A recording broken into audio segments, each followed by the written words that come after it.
So NXT last week came off as a really good, decent show where we saw some variety, and it wasn't just matches. There was a promo segment, there was character development, there was storyline development. But with this week, it was just a lot less of that here, and it came off as a filler type of show. What happened?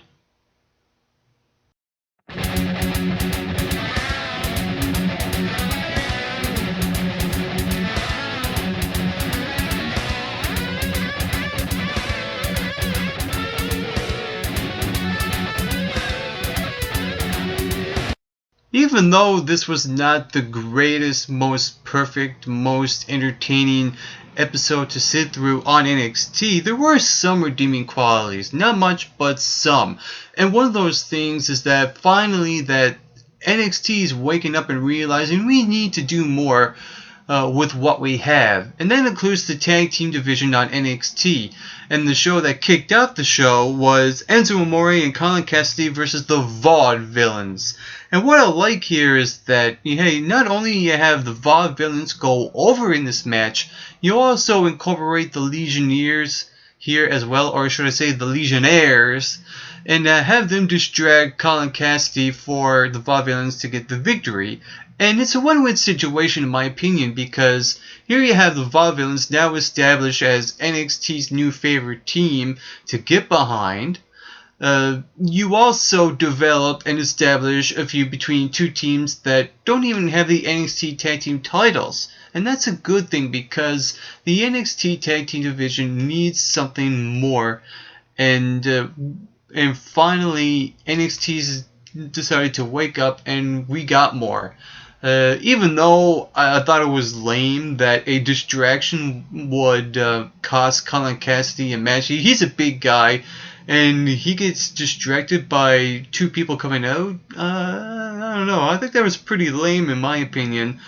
But I like what they accomplished here is that we get to see two teams about to feud with no titles. To me, that's a great thing to develop on the show and to really establish the tag team division on NXT.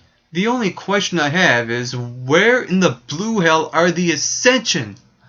I mean, if you want to incorporate anyone out of any tag team in any segment on NXT, have the champions on the show. Even Mojo Rawley, where the heck has he been?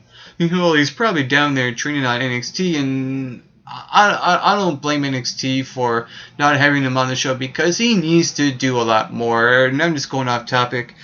But like I said, overall, it's a win-win situation here. And even though the Legionnaires really do come off as jobbers, I like that they have Enzo Amore back to establish him with Colin Cassidy.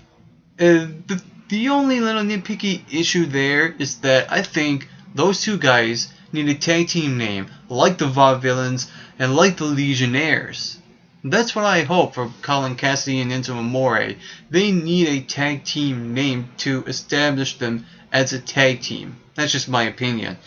Moving on, we get to see a match between CJ Parker and Xavier Woods. Very short match here where CJ Parker goes over. The roll-up pinfall victory at the end kind of fell flat because NXT wanted to make it look like that CJ Parker cheated, but really what happened was that when he rolled Xavier Woods up, he was trying to reach the ropes and he never really got there, and they were trying to sell it with the whole facial expressions. That, I guess, but to me that kind of fell flat, even though this was an okay match. To me, I was like, oh crap.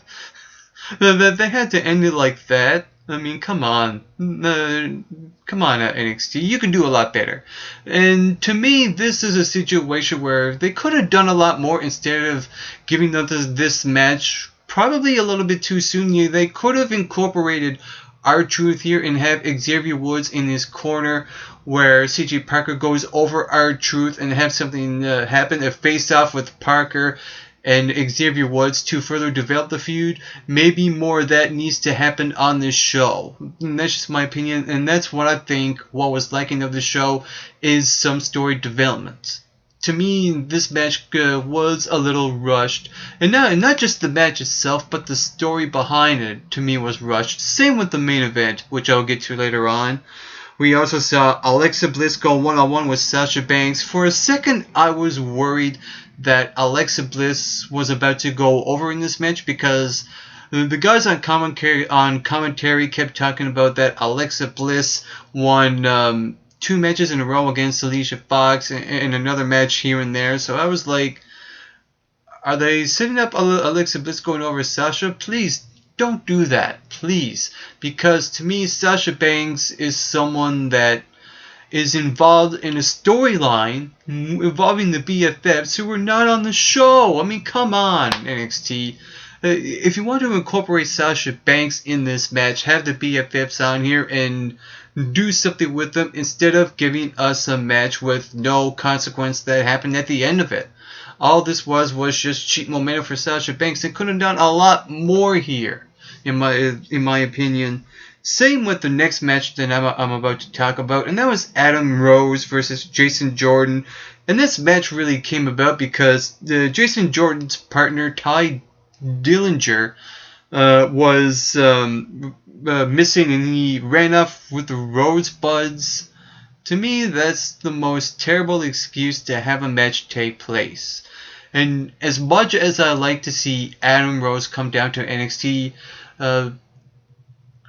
I kind of felt bad for Jason Jordan here because to me, Jason Jordan feels like a guy who's pretty athletic. He could be a high spots kind of guy like Shelton Benjamin and have him do a lot more. We never got to see his full potential. That's the one thing that I kind of got out of this, is that to me, Jordan deserved a lot better. Even though he got an entrance, I mean, it just didn't work. And the whole idea of Jason Jordan coming off as a heel kind of fell flat as well because he's just not known to be a heel on NXT, and I don't know if that would work for Jason Jordan, in my opinion. But like I said, sometimes when Adam Rose comes down, it's something good, and it's not. Even though I wasn't really feeling this match overall, I couldn't get behind it. It wasn't Adam Rose's. It wasn't Adam Rose's fault at all. To me, it was more like an NXT booking's fault because of the fact that they had to use Jason Jordan here. He deserved a lot better than that. Moving on to a backstage segment, to me was probably the best thing on this show. Here you have an interview involving Kalisto. We finally get to see Kalisto after a couple of weeks of absence. And then the Vaudevillains come in, and I like how as soon as they come in, it goes to black and white, and they don't have to say anything at all. That's the beauty of the Vaudevillains. They don't have to say a word, and they get the point across very well. And basically what this was an opening for Kalisto to get a partner to face the Vaudevillains next week. Most likely, I think Kalisto's partner will be Sin Cara. This will be a good idea because it's 2 luchadors, 2 guys of the same style, and I think that could work. And then we get to the main event. It was Tyson Kidd versus Sami Zayn here.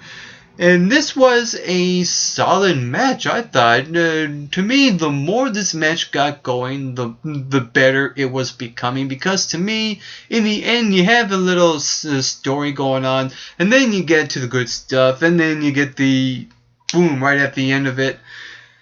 But overall, this match, to me, was just too early to give on NXT.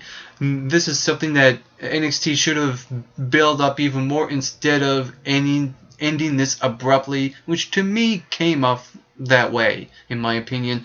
What happened was that here you have Sami Zayn do all crazy spots, and you also have the audience interacting here with Tyson Kidd calling him a chicken, and they were singing the chicken dance and doing the chicken dance and what God knows what else.